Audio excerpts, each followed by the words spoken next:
சபையில் இருக்கின்ற ஆத்மீக பெரியோர்களே, சான்றோர்களே, உங்கள் அனைவருக்கும் எனது பணிவன்பான வணக்கம்.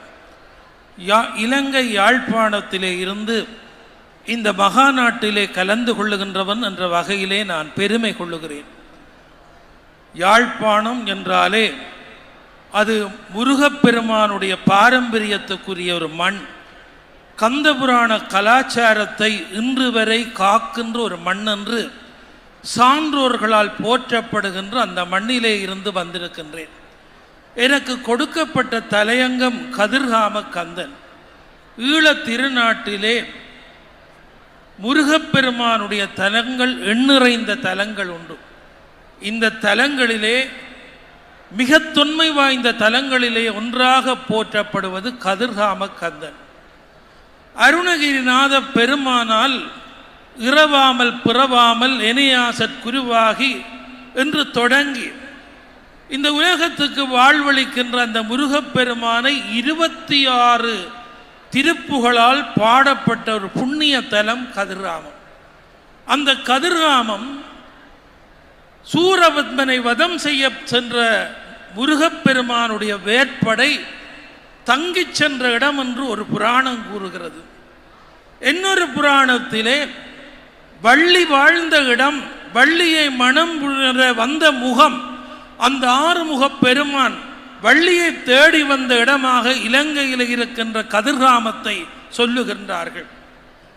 எத்தனை வரலாறுகள் சொல்லப்பட்டாலும் கதிர்காமத்துக்கு ஒரு தனித்துவம் உண்டு. கதிர்காமம் ஒரு சிறிய கோயில், மாளிகை கிடையாது, கோபுரம் கிடையாது, பெரிய மண்டபம் கிடையாது. ஆனால் திரைமறைவிலே தான் இன்றைக்கு பூசை நடைபெறுகிறது. கதிர்காம கந்தனுக்கு மந்திரம் கிடையாது, தந்திரம் கிடையாது, பூநூல் அணிந்தவர்கள் பூசை கிடையாது.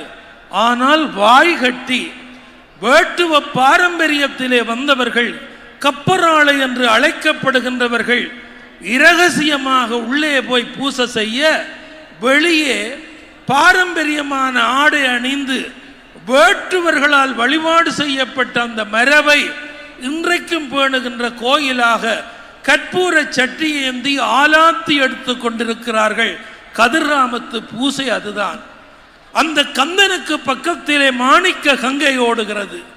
நோய்களை தீர்க்கின்ற தீர்த்தம் என்ற காரணத்தினாலே இந்த இந்திய திருநாட்டிலே இருந்து கூட பல யாத்திரிகர்கள் வந்து அந்த மாணிக்க கங்கையிலே நீராடுவார்கள். வள்ளிக்கு ஒரு கோயில், தெய்வானைக்கு ஒரு கோயில், மாணிக்க பிள்ளையார் என்ற கோயில், மறைவாக அங்கே முருகப்பெருமான் திரைமறைவிலே ஒரு இயந்திர பெட்டகத்திலே வேலாக வழிபாடு செய்கிறார்கள். வேலை வணங்குவதே எங்களுக்கு வேலை என்று வாழ்பவர்கள் தான் ஈழத் திருநாட்டை சார்ந்த முருக பக்தர்கள். நல்லூர் கந்தசுவாமி கோயில் இருக்கிறது, பெரிய கோயில். ஒரு சிறிய வேல், ஒரு அரையடி வேல் தான் கருவறையில் இருக்கிறது. 4-5 கோபுரம் இருக்கிறது, எல்லாம் இருக்கிறது. ஆனால் ஒரு சிறிய வேல் தான் யாழ்ப்பாணத்து நல்லூருக்கு இருக்கின்றது. எங்கள் மரபிலே வேலை கும்பிட்டாலே எங்களுக்கு போதும். அந்த பாரம்பரியத்திலே திரைமறைவிலே அங்கே கதிர்காம கந்தனை வழிபாடு செய்கிறார்கள்.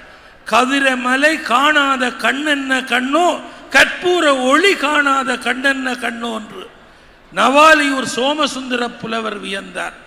எத்தனையோ புலவர்கள் காலத்துக்கு காலம் இந்த நாட்டிலே இருந்து கூட வந்து கதிர்காம கந்தனை போற்றி இருக்கிறார்கள்.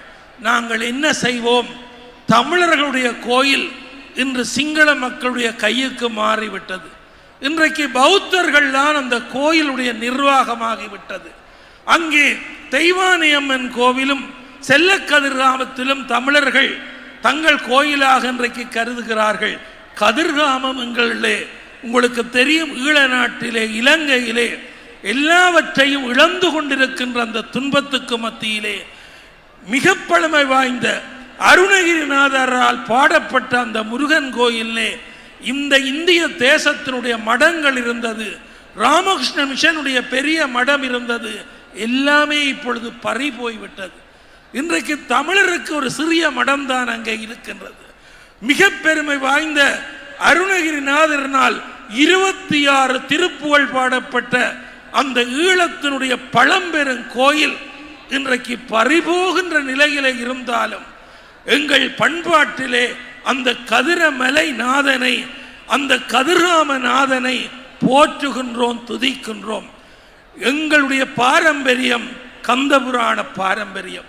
நீங்கள் இலங்கையிலே எவருடைய பெயரையும் 7 சந்ததியினுடைய பெயரை எடுத்து பார்த்தீர்கள், ஆனால் முருகப்பெருமானுடைய பெயர்தான் ஆண்களுக்கு வைப்பார்கள். கந்தபுராணத்தில் வருகின்ற பெண் பாத்திர பெயர்தான் பெண்களுக்கு வைப்பார்கள். கந்தபுராணத்தை கோயில்களிலே மட்டுமல்ல, வீட்டு திண்ணையிலும் படித்தவர்கள் எங்கள் தமிழர்கள். இந்திரராகி பார்மேல் இன்பமுற்று இனிது மேவி சிந்தையில் நினைத்த முத்தி சிவகதி அதனிற் சேர்வர் அந்தமில் அவுணர்தங்கள் அடல்கட முனித்த செவ்வேள் கந்தவேள் புராணம் தன்னை காதலித்து ஓதுவரே என்று வாழ்நாள் முழுவதும் இன்றைக்கு வரை கந்த புராணத்தை படித்து பயன் சொல்பவர்கள். கிழக்கிலே மண்டூர் கந்தசுவாமி கோயில், அங்கே திருச்செந்தூர் புராணம் படிக்கப்படும். இந்த பழனி முருகன் மீது கூட சதாவதானி கதிரவேற்பிள்ளை அவர்கள் பழனி முருகப்பெருமானுக்கு பாடப்பட்ட புராணத்தை 120 ஆண்டுகளுக்கு முன்னாலே உரி எழுதியவர் யாழ்ப்பாணத்து பருத்தித்துறை சதாவதானி கதிரவேற்பிள்ளை அவர்கள்.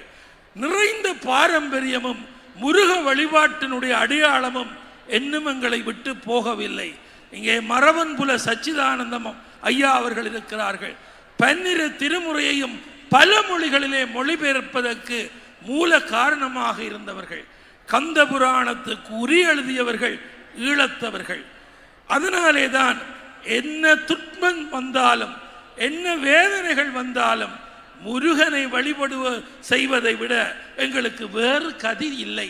அதனாலே தான் தீயவை புரிந்தாரேனும் குமரவள் திருமுன்னுற்றால் தூயவராகி மேலை தொல்கதி அடைவர் என்கின்ற அந்த முருகப்பெருமான் எல்லாரையும் மன்னிக்கின்ற தெய்வம். அந்த முருகனை நம்புகின்றவர்கள் ஈழத்தமிழர்கள். நல்லூரை கும்பிட்டு நீ பாடு, அதனால் நாட்டில் உள்ள துன்பங்கள் போகும் என்று பாடியவர் யோக சுவாமிகள். நல்லூரான் திருவடியை நான் நினைத்த மாத்திரத்தில் எல்லாம் மறப்பேனோடி கிளியே இரவு பகல் காணேனடி ஆன்மா அழியாதென்று அன்றெனக்கு சொன்ன மொழி நான் மறந்து போவேனோடி கிளியே. பஞ்சம் படை வந்தால் என்ன, பாரெல்லாம் வெந்தால் என்ன, அஞ்சுவமோ நாங்களடி கிளியே ஆறுமுகன் தஞ்சமடி. எத்தனை படைகள் வந்தால் என்ன, எத்தனை வறுமை வந்தால் என்ன, எத்தனை உயிர்களை இழந்தால் என்ன, அஞ்சுவமோ நாங்களடி கிளியே ஆறுமுகன் தஞ்சமடி என்று சித்தர்கள், யோகிகள், ஞானிகள் பாடிய அந்த மண்ணிலே என்னும் முருக வழிபாடு உயர்ந்திருக்கின்றது. நேற்றும் இங்கே விக்கிரமசிங்க அவர்கள் கந்த புராணத்தை கதிராமத்தை பற்றி நூல் வெளியிட்டார்கள். என்னும் ஈழத் திருநாட்டிலே எத்தனை லட்சம் உயிர்களை இழந்தாலும் கடவுளை நாங்கள் மறக்கவில்லை, கந்தனை மறக்கவில்லை.